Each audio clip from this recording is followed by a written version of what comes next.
Assalamualaikum warahmatullahi wabarakatuh. Siswa-siswiku sekalian, semoga pada kesempatan kali ini kalian dalam keadaan sehat ya, tetap semangat ya, walaupun kita belajar di tengah-tengah pandemi ya, walaupun kita belajarnya masih menggunakan media YouTube ya, belum pernah tatap muka ya, kalau materi dengan Pak Mutakin ya, nggak apa-apa, itu bukan jadi kendala ya. Kita tetap semangat ya, apalagi di semester 2 ini kalian harus berubah bukan berarti berubah menjadi superhero ataupun apa, berubahnya yang dimaksud berubah sikapnya ya, yang dulunya agak malas sekarang di semester 2 ini harus lebih semangat ya, yang dulunya cara absen di semester ini harus sering-sering absen, yang dulunya tidak atau mengerjakan tugasnya hanya separuh, kali ini harus penuh. Oke. Sebelum mulai pembelajaran, alangkah baiknya kita berdoa terlebih dahulu agar kita dimudahkan ya dalam proses pembelajaran kali ini. Berdoa dimulai.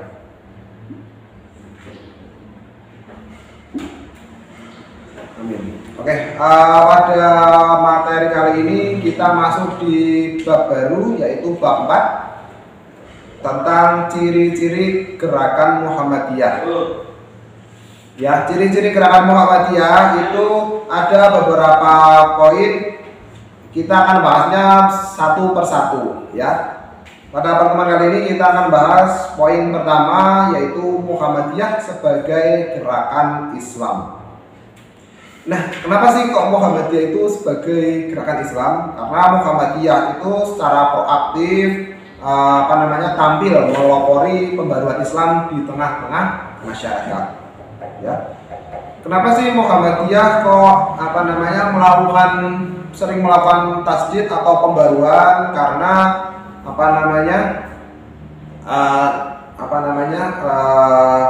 teks atau isi Al-Quran atau hadis itu harus disesuaikan sesuai dengan tuntutan zaman ya. Nah, kita masuk terlebih dahulu di pengertian gerakan pembaruan Islam ya. Gerakan pembaruan Islam adalah upaya untuk menyesuaikan paham agama Islam dengan perkembangan yang ditimbulkan oleh kemajuan ilmu pengetahuan dan teknologi yang modern. Nah, itu gerakan pembaruan Islam. Nah, gerakan pembaruan Islam ini bukan berarti merubah atau mengubah ataupun bahkan menambah satupun isi teks dari Al-Quran ataupun Al-Hadis ya, melainkan hanya menyesuaikan paham atas keduanya sehingga dapat sesuai dengan kebutuhan dan tuntunan zaman ya. Artinya tidak bisa disamakan antara zaman sekarang dengan zaman dahulu sebelum adanya teknologi. Harus ada pembaruan ya, agar tidak salah kaprah ya dalam mengartikannya. Nah, kemudian ciri-ciri gerakan pembaruan Islam itu apa saja? Di ciri-ciri gerakan pembaruan Islam itu ada 3. Yang pertama, Islam adalah agama yang komprehensif dan telah mengatur segala sesuatu aspek, baik itu kehidupan sosial, politik, hukum, ekonomi, dan lain sebagainya. Yang kedua, mengajak pengikutnya untuk kembali pada Islam yang benar, sehingga usaha untuk melakukan perubahan sosial. Yang ketiga, Islamisasi pada masyarakat muslim melalui pengorganisasian ataupun pembentukan sebuah kelompok yang kuat. Nah, dari ciri-ciri gerakan pembaruan Islam ini itu terdapat di persyarikatan kita, yaitu Persyarikatan Muhammadiyah. Kenapa kok ciri-ciri gerakan pembaruan Islam ini ada di Muhammadiyah? Nah, yang pertama itu tadi dengan ciri-ciri Islam adalah agama yang komprehensif yang mengatur segala aspek. Nah, di Muhammadiyah itu sangat jelas ya, mengatur segala aspek, dari aspek kehidupan, aspek sosial, aspek hukum, dan aspek politik. Itu di Muhammadiyah mengatur segalanya ya. Kemudian yang kedua itu di Muhammadiyah juga mengajak pengikutnya untuk kembali pada ajaran Islam yang sebenar-benarnya sesuai dengan tujuan Muhammadiyah. Nah, tujuan Muhammadiyah itu agar menciptakan masyarakat Islam yang sebenar-benarnya.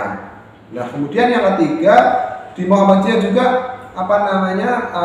islamisasi pada masyarakat Muslim itu melalui pengorganisasian atau pembentukan masyarakat atau pembentukan kelompok masyarakat yang kuat. Nah, jadi Muhammadiyah itu termasuk organisasi masyarakat atau gerakan pembaruan Islam, ya. Muhammadiyah juga sering disebut gerakan pembaruan, ya, atau tajdid.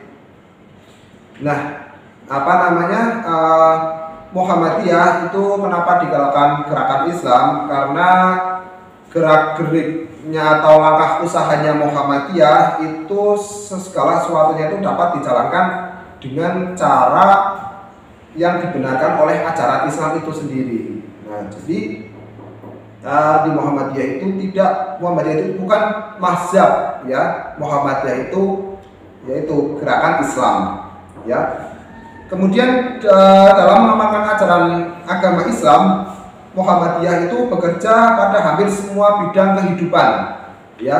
Bidang kehidupannya itu apa? Yang pertama ada bidang akidah, ada bidang akhlak, kemudian ada bidang ibadah, juga ada bidang muamalah. Ya, ada 4 bidang. Bidang akidah, bidang akhlak, bidang ibadah, bidang muamalah. Ya, kita akan bahas satu persatu pada bidang akidah. Nah, dengan pengertian bidang akidah itu Muhammadiyah bekerja untuk tegaknya akidah Islamiyah yang murni dan bersih dari gejala kemusyrikan, ya. Contohnya itu menyekutukan Allah Subhanahu wa taala dengan sesuatu bid'ah, ya. Ya, saya ulangi lagi. Bidang akidah itu Muhammadiyah bekerja untuk tegaknya ajaran agama Islam yang murni dan bersih, ya, dari gejala kemusyrikan atau menyekutukan Allah Subhanahu wa taala. Itu bidang akidah. Yang kedua pada bidang akhlak. Nah, pada bidang akhlak ini mempunyai pengertian bahwa Muhammadiyah bekerja untuk tegaknya nilai-nilai akhlak yang mulia dengan berpedoman pada Al-Quran dan As-Sunnah. Nah, tidak bersendi nilai-nilai ciptaan manusia. Contohnya berakhlak itu sesuai dengan yang diajarkan Nabi Muhammad SAW. Itu pada bidang akhlak. Nah, kemudian bidang yang ketiga itu ada bidang ibadah. Nah, dengan pengertian bahwa Muhammadiyah itu bekerja sesuai atau Muhammadiyah itu bekerja untuk tegaknya ibadah yang sesuai dengan tuntunan Rasulullah SAW tanpa ada pengurangan atau penambahan sedikit pun dari manusia. Nah, itu bidang ibadah, ya. Yang kemudian yang keempat ada bidang muamalah.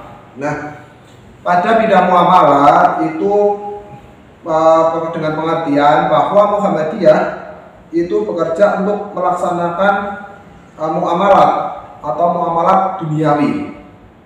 Nah, artinya semua kegiatan atau semua kerja itu hanya diniatkan untuk ibadah. Ya, contohnya itu saling tolong menolong, kemudian saling tolong menolong. Misalnya kalian tidak mempunyai pulpen, kemudian teman yang satunya dipinjamkan, itu saling tolong menolong. Nah, di Islam juga kita sering mendengarkan, ya. Apalagi kalau di Muhammadiyah itu sudah menjadi moto Muhammadiyah fastabiqul khairat, yang artinya berlomba-lomba dalam kebaikan. Nah, berlomba-lomba dalam kebaikan itu bisa saling tolong menolong ataupun yang lainnya, ya, seperti itu, ya. Demikian penjelasan materi kali ini. Materinya itu Muhammadiyah sebagai gerakan Islam. Ya, jangan lupa absen, ya, di bawah kolom komentar dengan mencantumkan nama, kelas, jurusan, kemudian rangkuman minimal 3 baris cukup, ya. Jangan lupa juga like, subscribe, dan komen. Demikian pertemuan kali ini, kurang lebihnya mohon maaf. Wassalamualaikum warahmatullahi wabarakatuh.